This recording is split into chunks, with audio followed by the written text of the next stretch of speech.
Hey guys, this is Jeremy with Patrick & Friends Music Company, and today we're going to talk about music production for beginners. Specifically, we're going to cover 4 essential plugins that you should be using in all of your productions and that should come standard in whatever DAW you're using.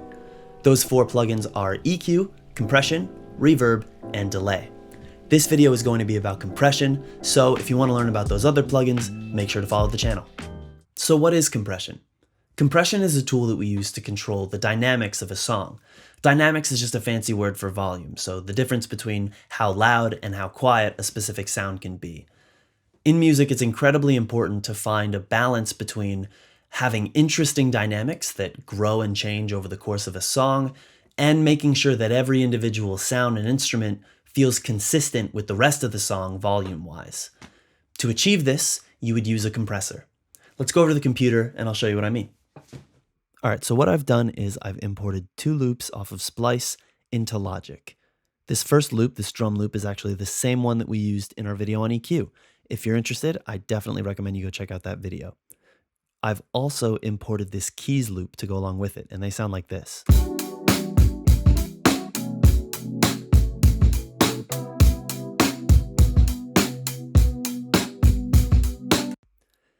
Now, we're only going to be using the compressor on the drum bus. However, compression is sometimes kind of hard to hear, especially since a lot of it has to do with changes in volume. So I've included this keys loop as something that we can compare the drums against as we're making changes to it. It'll be easier to hear with the keys in. Now, as I stated in the video on EQ, I'm using Logic because it is the DAW that I am most comfortable in. However, whatever DAW you're using should have some kind of built-in compressor plugin.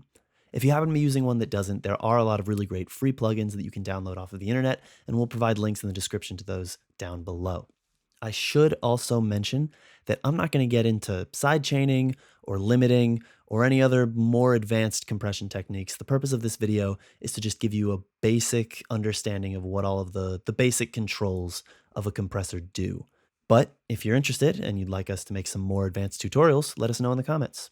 So right now we are looking at the main interface for Logic's stock compressor plugin. And you might have noticed when I first played those loops, these meters on the left and right lighting up. This is the first section of the compressor that I want to bring your attention to. This is the input gain monitor. And what the input gain monitor does is it lets you control the volume of the audio signal when it enters the compressor. So if I hit play,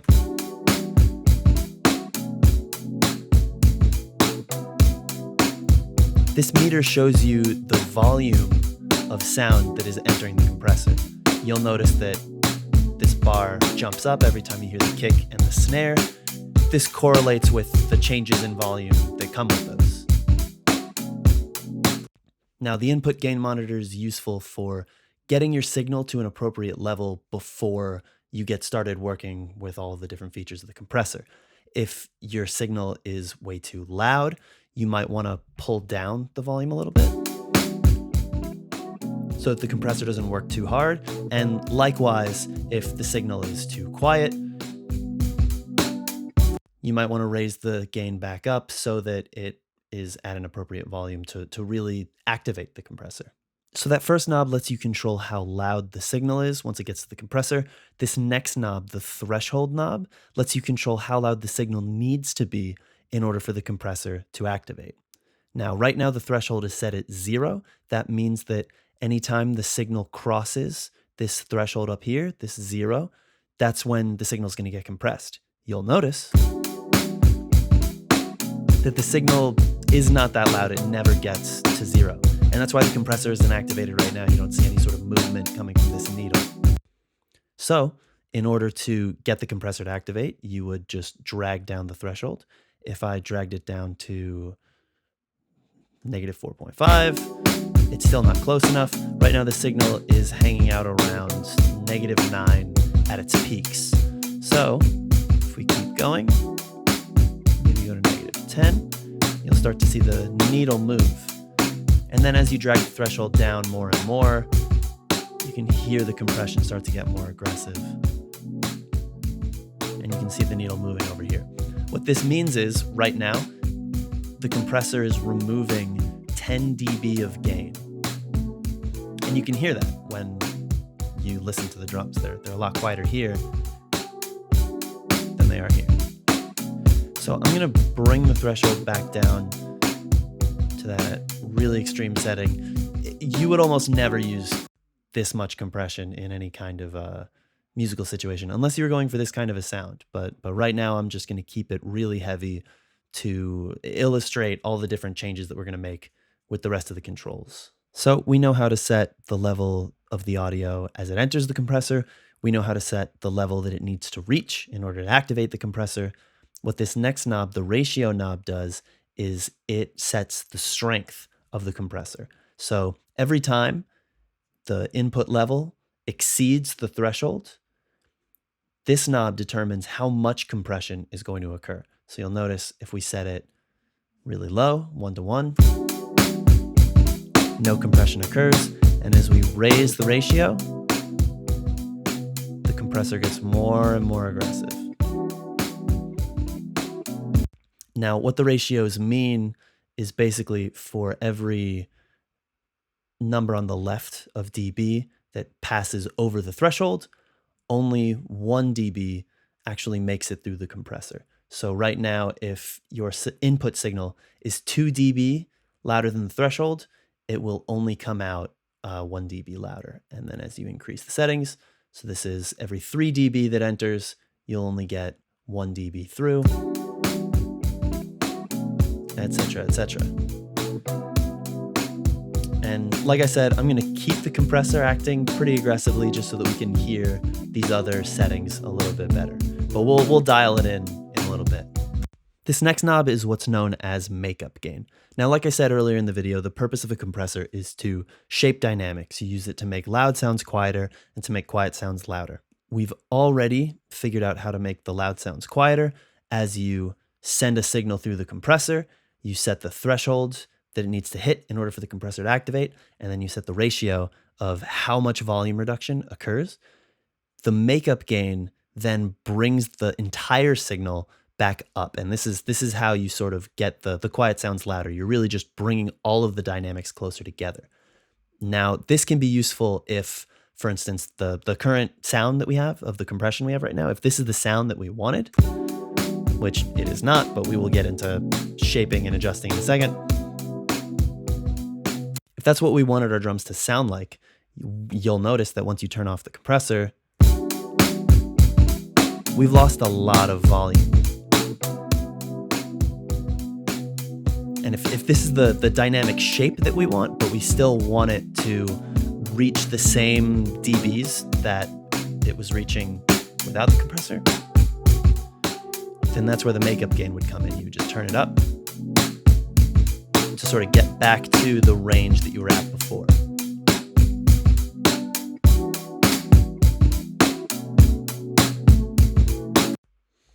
And that is really about as simple as this knob gets. It's basically just a volume knob.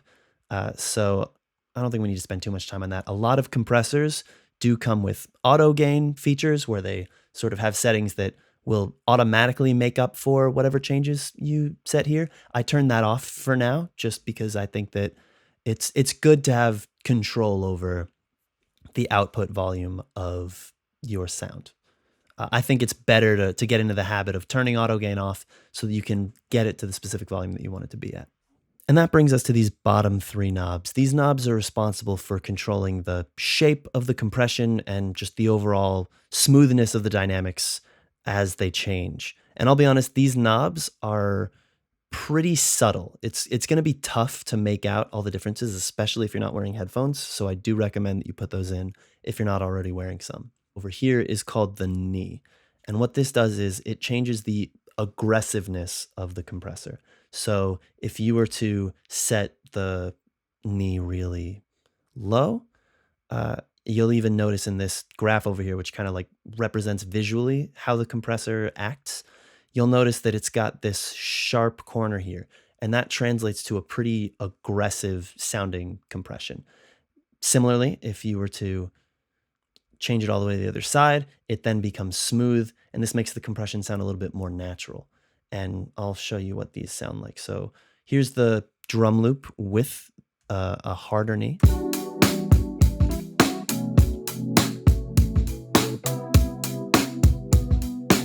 now I'm going to smooth it out.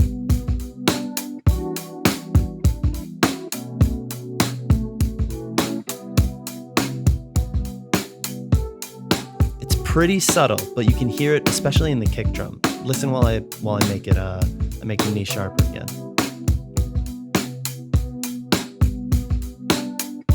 You can hear it in the snare a lot too.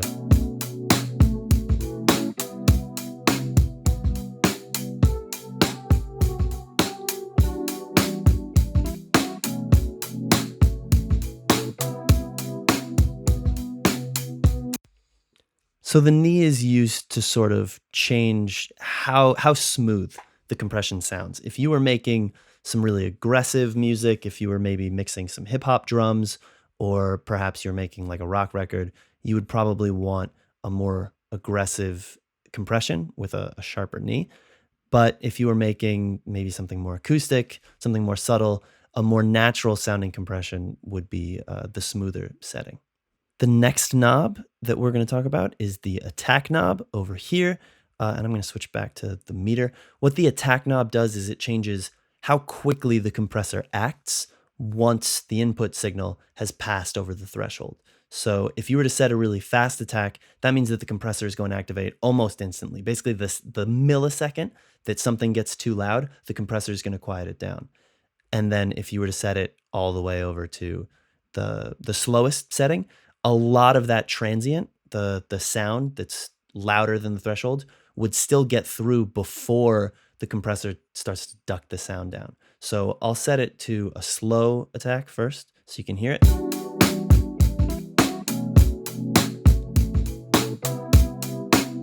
And you can even kind of notice the needle is moving sort of after the drums hit.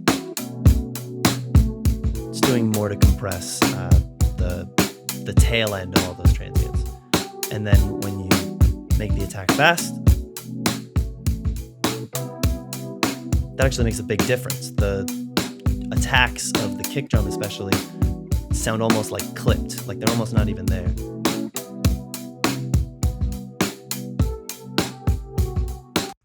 So if you were making music where you wanted these drums to be more subtle, where you didn't want the transients to be sticking out so much in the mix, you would probably use a faster attack.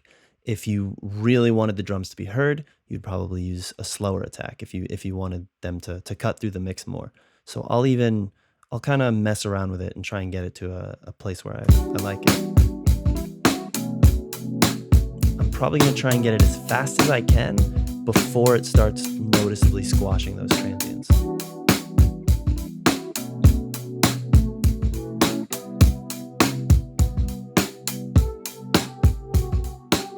I feel like it's starting to get a little too fast there.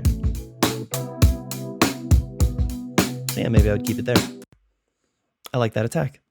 And then the last knob that we're going to use is sort of a complement to the attack. This is the release knob. So what this does is it changes how quickly the compressor falls back to zero after it's engaged. So right now we have a relatively fast release.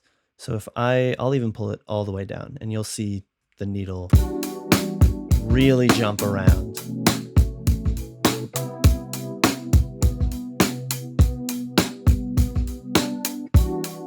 Basically all it's doing is just like trimming the tail end of the transients a little bit. But then when you drag it to a really slow release,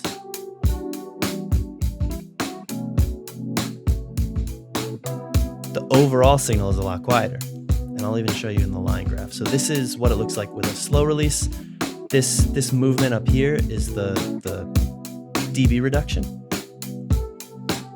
And then when you speed it up,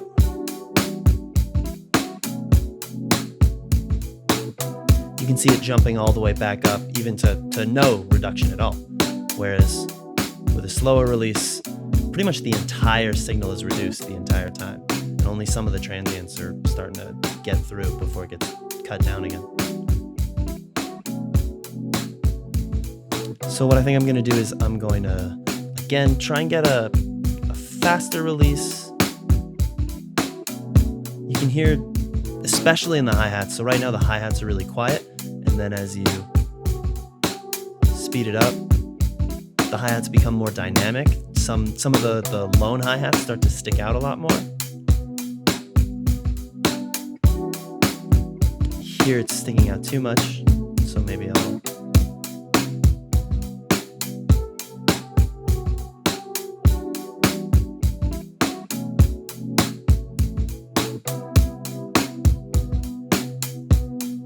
I think I like that. And now that I've found an attack and release setting that I like, I'm gonna probably try and adjust the threshold and the ratio to just sort of get it to not sound so much like it's like the volume is pumping up and down.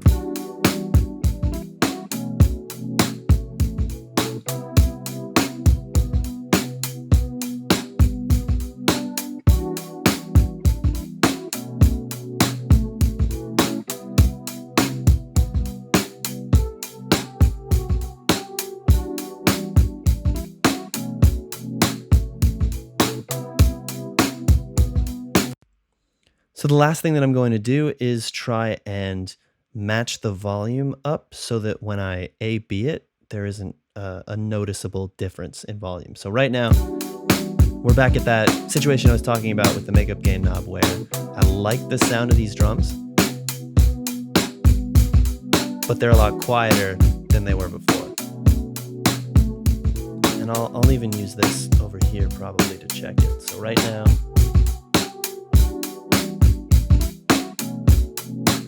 the drum loop without the compressor on is getting up to, oh, it hits -6 even when it's at its peak. So now we got the compressor on. I'll use the makeup gain.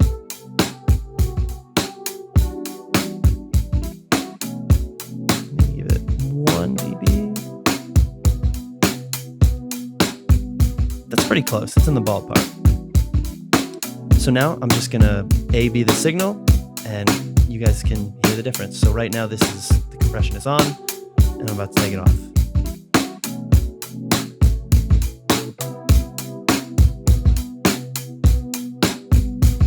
Back on.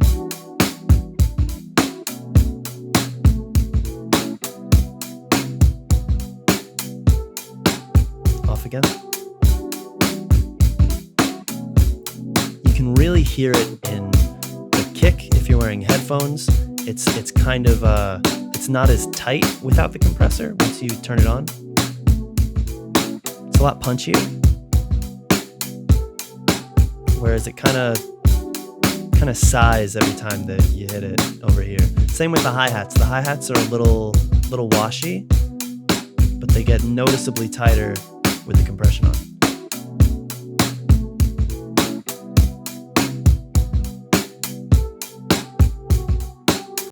And those are the basics of using a compressor. Like I said, there are a lot of more advanced knobs and settings that you can get into. You can get into limiting, side chaining. You can mess around with parallel compression and adjust the mix. If you want to learn more about those, let us know in the comments and we can make videos on those topics. But for those of you who just wanted to get introduced to a compressor, hopefully this'll be enough. Just to review, the input gain is the level of the audio signal as it enters the compressor. The threshold is how loud that audio signal needs to be in order for the compressor to activate. The ratio is how strong the compression will be. And you use makeup gain to sort of make up the difference in volume when everything is reduced, to sort of get it back up to the level that you want it to be at. The knee is used in order to make the compression either more natural or more aggressive sounding. The attack changes how quickly it responds, and the release changes how quickly it goes back to 0. So those are the basics of compression. Hopefully the next time you use a compressor in your DAW, you won't feel overwhelmed because you know what all of the different controls can do. If you want a more in-depth tutorial on compression, let us know in the comments. And for more music lessons, subscribe to the Patrick and Friends YouTube channel.